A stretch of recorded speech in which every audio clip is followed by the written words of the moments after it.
Welcome to another sweaty episode of Rider Japan.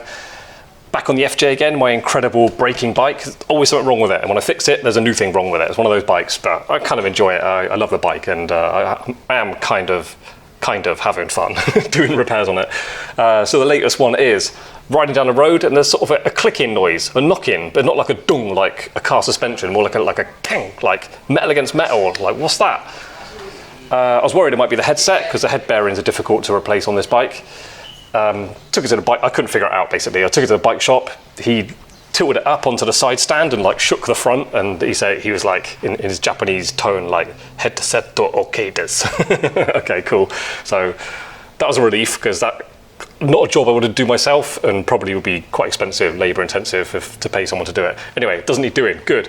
But what's this clicking noise? He figured out, I'm going to say we figured out, he figured out by just knocking it up against the doorstep on the front of his shop. Only knocks when you're on the brake. So, okay, let's look at the brakes. Took the cover off, which I'd already done, looked at it. The spring that holds the pads down, a little bit loose, so just flexed it, tightened those up, but still doing it. What's that? Check the pins. Pins are really worn, but didn't really explain this noise. Found out what it is, yeah. The disc is actually rotating slightly, so that explains why I only hear it going over bumps when you're on the brake. It knocks the disc, so the join in from the hub or whatever that's called to the actual floating disc around the outside, it's got a bit of a knock, and that's loud when I'm riding it. It sounds not too bad doing it by hand, but when it's both discs doing it simultaneously, when you're actually riding a bike, it cracks quite loud. So new discs, gonna need new discs.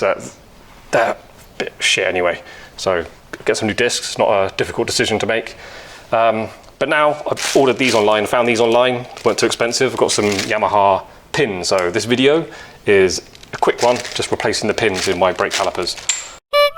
So here's a fun fact, which literally no one's going to care about.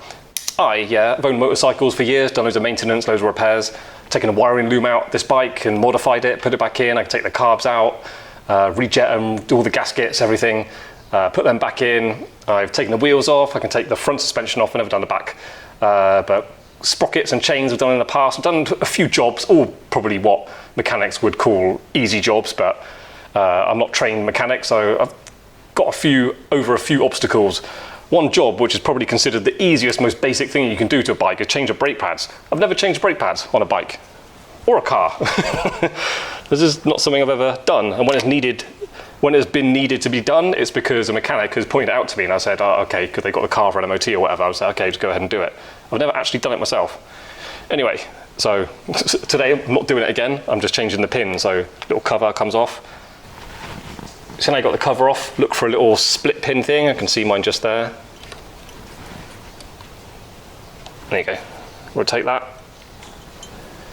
Yoink that out. Don't lose that. Don't lose that. Don't lose that. Got them together somewhere. And then, is there just one? Yeah, that should just pull out now. Here we go. Oh. Don't lose that. This is showing quite a lot of wear. So just compare an old one to a new one.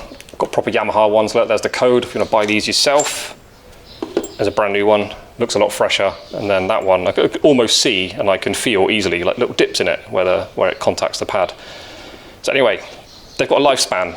This bike's coming up 30 years old. It's 96, 29 years old now. So there's a lifespan to a lot of parts. It's just everything's old on it basically. So you're gonna have to replace everything. So it's not just tires, brakes, sprockets, chain and stuff. They get replaced quite quickly. But, you know, things need repainting. The exhaust system's going to rust out and need replacing one day, and you think well into the future, like the paint will go, even like the metal will go one day, the frame will literally be no good, like well into the future, but not something we ever really worry about because it just lasts so long beyond our lifetimes. Even like the earliest cars over 120 years old now, whatever they are, some of those are still being kept in working condition. So yeah, don't worry about it too much. I don't know what I'm talking about now. Right, let's get on with this. Just thinking, I might take a brake pad out just to get a bit of experience. These pins you've probably already seen on the video, they've got like a hex end, so you can put a socket on it if you want. they rotate. These ones anyway are rotating really easily in there. So I don't think you need a special tool. So look at this one. This one looks worse. Oh, that was really big dips in that one.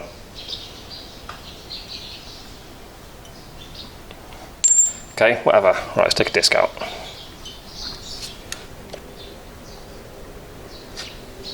Oh, my first brake pad. There's quite a lot of life left in it.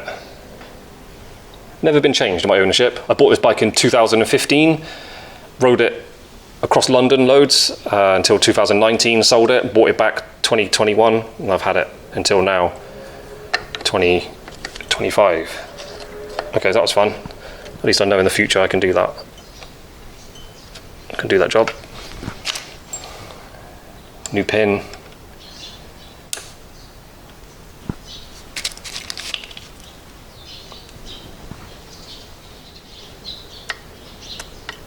Oh, no.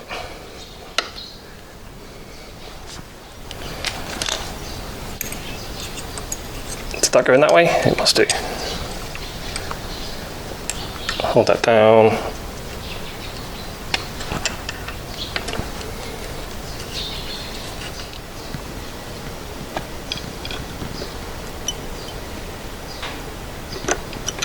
think that's it.